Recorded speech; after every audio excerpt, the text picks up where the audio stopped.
प्रभु अपने पुत्रों से मिलके प्रसन्न हो जाएंगे। इतने वर्षों से प्रभु के मुखड़े को सदैव विषादग्रस्त ही देखा है मैंने। तो क्या मेरे प्रभु कभी मुस्कुराते भी नहीं हैं?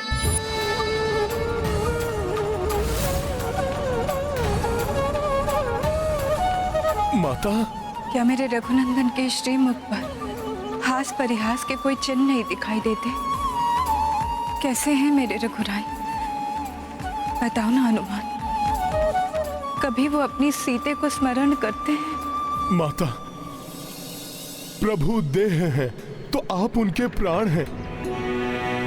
आपकी स्मृतियां ही प्रभु के जीवन का आधार हैं। यंत्रवत सी हो गई है प्रभु की दिनचर्या, जिसमें कोई उल्लास नहीं, कोई प्राण नहीं। रात्रि में कुश आसन पर शयन, वर्षों पूर्व आपके छोड़े हुए पुष्प आज भी सूंघकर आपके स्पर्श का आभास करते हैं प्रभु। आपके लगाए हुए पान के बीड़े आज भी अपने हृदय से लगाकर कक्ष के एक कोने में बैठे रहते हैं। प्रभु का जीवन जल बिन मीन सा हो गया है।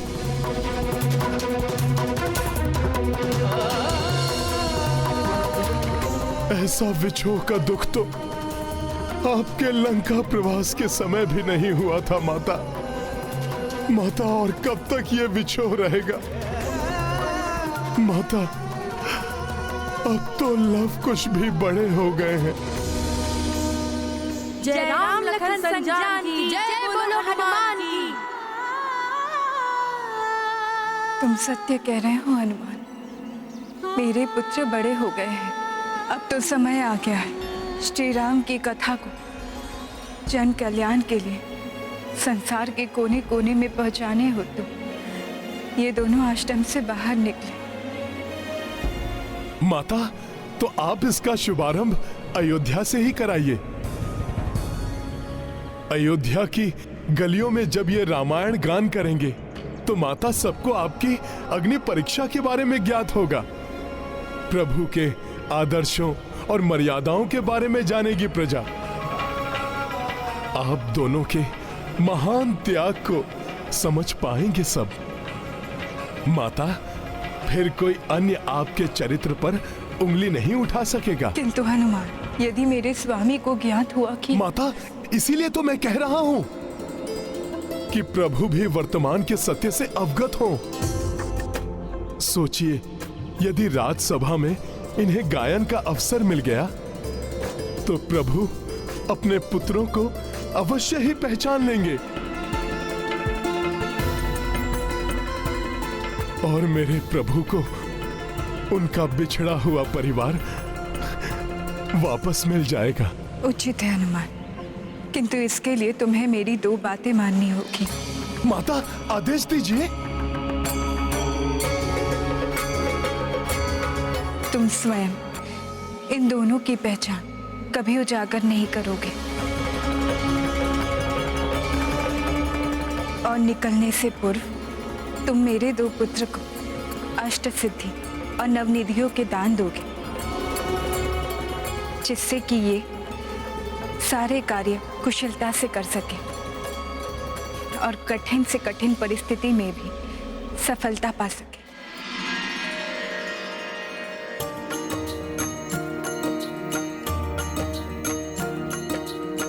कपिदेवों का ध्यान जो धारे, इंद्र सहित सब देव पधारे। लव कुश अचरज मह पड़ जाई, कपि तब अष्ट सिद्धि प्रदाई। अनिमा महिमा एत्सवा वत्सवा, तुम्हारा कल्याण हो पुत्र। प्राप्ति प्रकम्या लव कुश 2 तेज प्रदीप्ता। हर्षित ममता मई मां सीता। सिया राम जय हनुमान। हनुमत आभाने श्री लक्ष्मी बन निमित्त नवनिधि प्रदाई पंकज शंख मगर व चमेली मणिनीलम इत्यादि भी देई चक्षु खोली देखी हनुमाना देवता सबहु अंतर ध्याना नभ सुमन वर्षा बरसाई सीता लब कुश कोदि बधाई।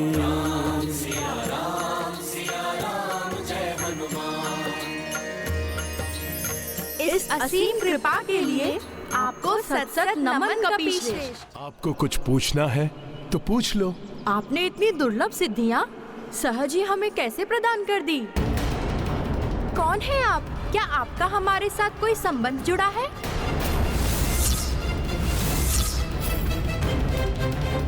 मैं कौन हूँ और क्या संबंध है हमारा? उचित समय आने पर सब ज्ञात हो जाएगा तुम दोनों को। तब तक के लिए इतना ही जान लो कि धर्मपथ के अनुयायी तुम दोनों बालकों को ऐसी सिद्धियों का ज्ञान होना अति आवश्यक है।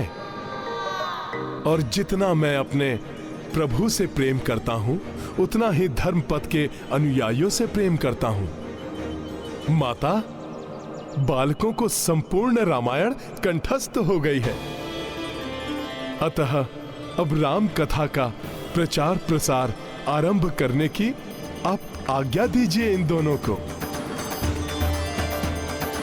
माता, इसका शुभारंभ आप अयोध्या से ही कराइए। अयोध्या? प्रभु श्री राम की नगरी?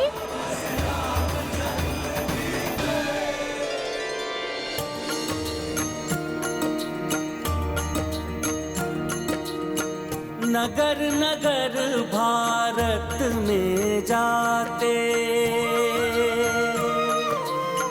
लव कुश राम की कथा सुनाते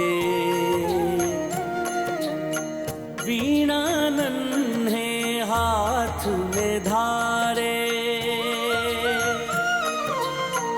वाल्मीकि संग अवध पधारे। सिया राम जय हनुमान राम सिया राम जय हनुमान। अयोध्या नगरी का मुख्य द्वार।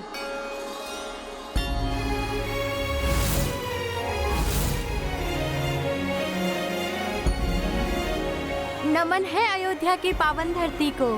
जय सिया राम।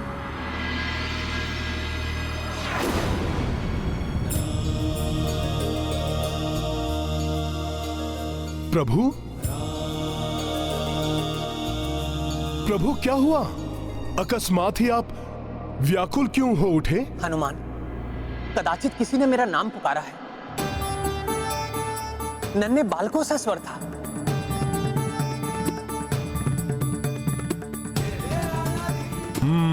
प्रभु का विषाद मिटाने के लिए, इनके चेहरे पर मुस्कान लाने के लिए प्रिय लवकुश के नन्हे पांव अयोध्या में प्रविष्ट हो चुके हैं।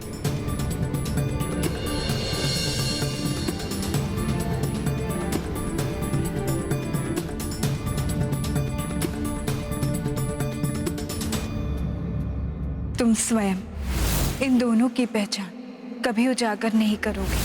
माता ने वचन लिया है मुझसे, यदि ये मुझे अयोध्या में देखेंगे तो पहचान जाएंगे कि मैं कौन हूँ। नहीं नहीं, मैं माता को दिया हुआ वचन भंग नहीं होने दूंगा।